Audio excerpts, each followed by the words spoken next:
Jupiter and Venus have aligned in Gemini beautifully for you this month. A long awaited opportunity arises. Trust this journey and remain open to unexpected connections. Now, that was written for Virgo, roughly 1/12 people on Earth. And some part of you, if you are a Virgo, must have resonated with that reading. That instinct, that feeling of being personally seen by something written for 500 million people, that is not a glitch in human psychology. That is the entire product. And today we are going to unpack what it exactly means for AI.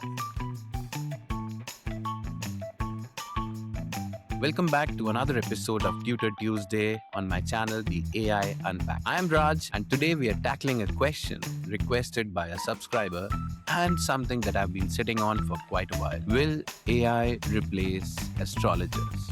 Now, most of the episodes on this topic go either ways.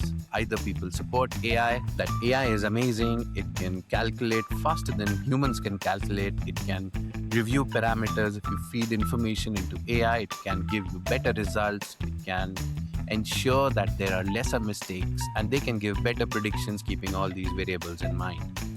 On the other side, they say that AI has no soul. It cannot connect to a human as another human does. But both framings miss the point entirely. So when I deep dived into this topic, I figured out that AI and astrology are trying to solve two different problems entirely. And once you see that, you'll see artificial intelligence and astrology more clearly than you did before. So in this section, we'll understand what AI actually does. So let's see an example number one. So a real world example is about weather forecasting. In 2023, Google DeepMind launched GraphCast, a weather model that produced 10-day forecast under 1 minute. It outperformed the European Center for Medium Range Weather Forecast. That was a gold standard for 50 years. And also, it predicted a path of Hurricane Lee 9 days before landfall. And this was a revolution in forecasting built on measurable data, satellite imagery, pressure readings, and decades of training data. Now, let's see another example in medical prediction. 2019, a study published in Nature Medicine showed Google's AI system detected breast cancer in mammograms with fewer false positives than the average radiologist. DeepMind's Streams app has predicted acute kidney injuries 48 hours before its onset. In 90% of the cases, giving doctors a 2-day window to intervene. Let's see a third example on behavior prediction. Netflix recommendation engine drives over 80% of content watched on the platform. Not because Netflix knows your soul, but because it knows your watch history, your pause patterns, and 260 million other users' behavior pattern, what they're watching, how they're reacting to certain videos, and capturing their interaction with the content. And what do all of these have in common? Let's differentiate between AI forecasting and where AI forecasting fails. So AI forecasting works when there is enough abundant historical data. The outcomes are measurable and verifiable. There is a causal structure to learn from, and a model has been improved with training data over time. And where AI struggles is predicting a future that has not happened before, where human decisions override statistical probability, like winning an election.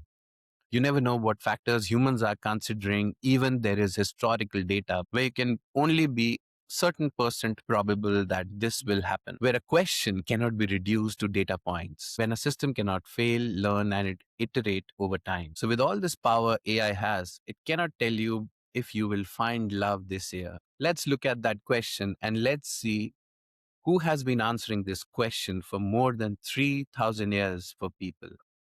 So in this second section, I'm going to do an experiment with you. I'm going to read you two horoscopes, one written by AI and one a prediction from an astrologer. The cycle of transformation is nearing completion. You've been carrying something heavy, a decision, a relationship, an unspoken truth.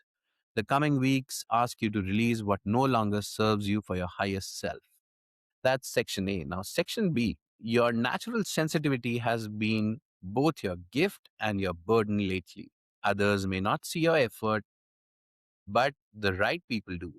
A recognition you've been waiting for is quietly approaching. Which one do you feel more accurate? Now, studies claim that people have responded by saying both, because both are true. There is something for everyone in both the horoscopes.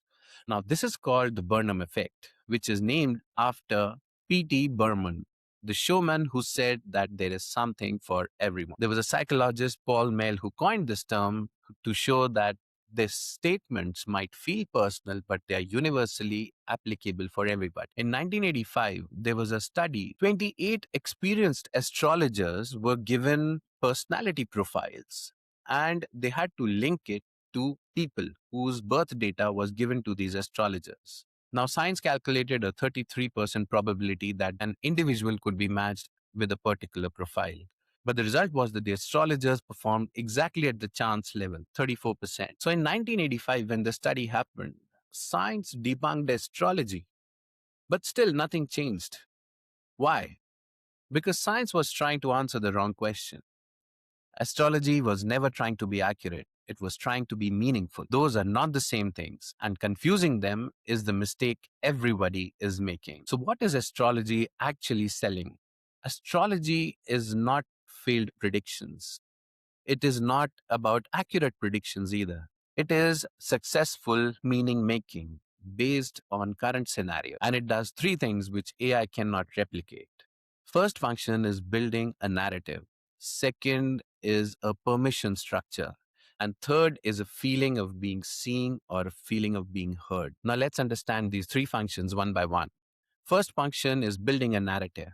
Now, humans are not rational actors who understand probability distributions and update their beliefs accordingly. We are story driven creatures. We cope, we decide, and we act based on a narrative rather than statistics. So, see this example. For a person who was struggling with breakup, this is what I told them. You are looking at your story the other way.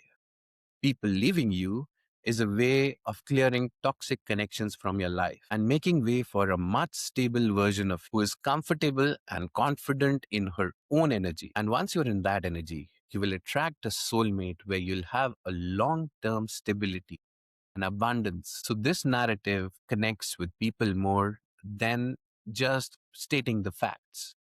That is how we understand. That is how humans update their beliefs. The second function is about permission structures.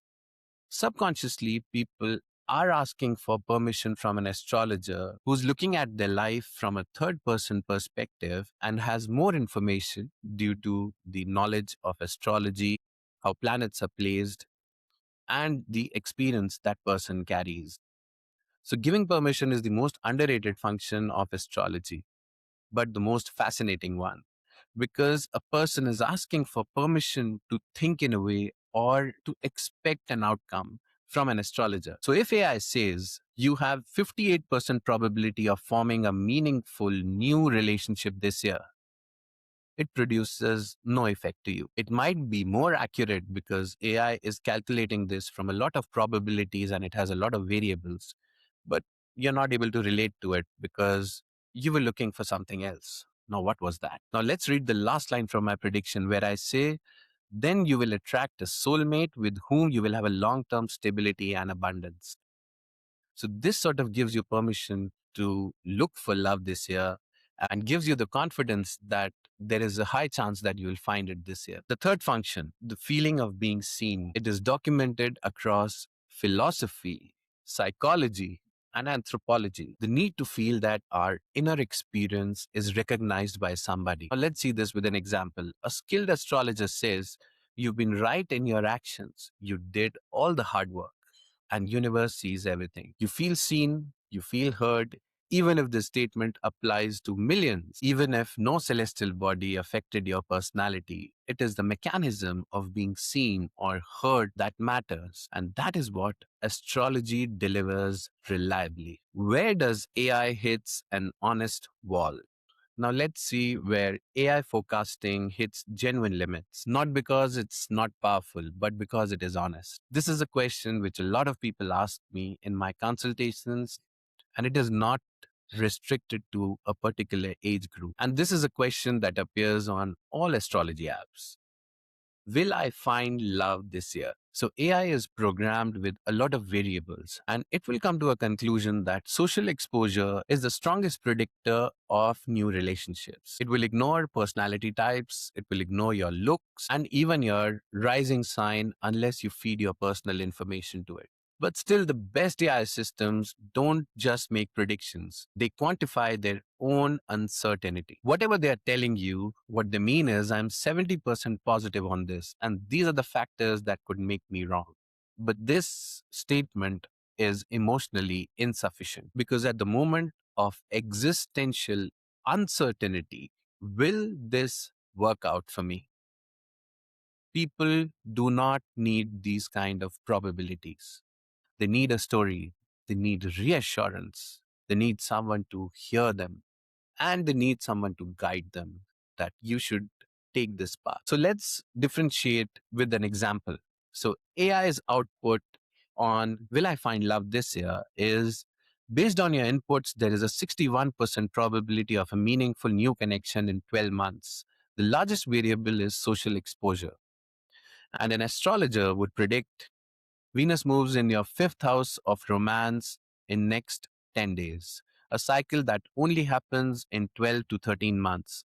You're ready, even when you doubt it, be open to possible connections. Which of these makes you want to call that person? Which one makes you go to sleep a little lighter? Yes, now that's the gap.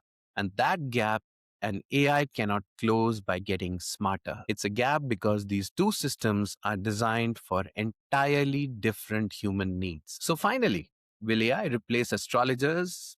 No, because AI isn't powerful enough, because AI is optimized for forecasting, for bounded problems with measurable outcomes and feedback loops. Astrology is optimized for meaning making, for narrative, permission, and recognition. An astrologer's job is not to predict your future. His job is to give you a story where you're the protagonist moving towards something. Those are two very different jobs. So I feel the real risk is not about will AI replace astrologers, but will people start believing what AI is predicting? But by treating AI as an astrologer, people will treat probability outputs as destiny.